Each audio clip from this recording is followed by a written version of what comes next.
அதிமுக பொதுக்குழு கூட்டத்தில் பங்கேற்ற உறுப்பினர்களுக்கு வகை வகையான சைவ அசைவ உணவுகள் பரிமாறப்பட்டிருக்கு. சென்னை வானகரத்துல ஒரு திருமண மண்டபத்தில் நடைபெற்ற செயற்குழு பொதுக்குழு கூட்டத்தில் மாநில அளவிலான மற்றும் மாவட்ட அளவிலான நிர்வாகிகள் என 4000 பேர் பங்கேற்றிருக்காங்க.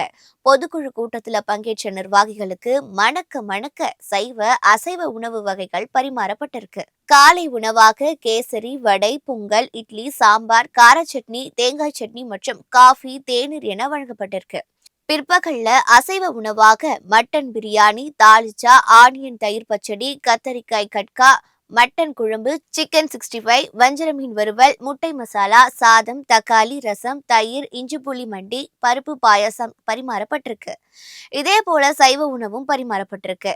மதிய சைவ உணவாக தம்ஃப்ரூட் அல்வா, புடலங்காய் கூட்டு, சைனீஸ் பொரியல், மாவடு இஞ்சி, நிலக்கடலை மண்டி, உருளை மசாலா, பருப்பு வடை, அப்பளம், ஊறுகாய், மோர்மிளகாய், வெஜ் பிரியாணி, தயிர் பச்சடி, சாதம், கத்திரிக்காய், முருங்கைக்காய், பீன்ஸ், சாம்பார், வத்தல் குழம்பு, தக்காளி ரசம், தயிர், பருப்பு பாயாசம், வாழைப்பழம் என மதிய விருந்து களை கட்டியிருக்கு. மேலும் கூட்டத்துக்கு நடுவே சிற்றுண்டியாக mixture, chips, sweet, water bottle போன்றவை பேக் செய்யப்பட்டும் நிர்வாகிகள் இருக்கையிலேயே வைக்கப்பட்டிருக்கு.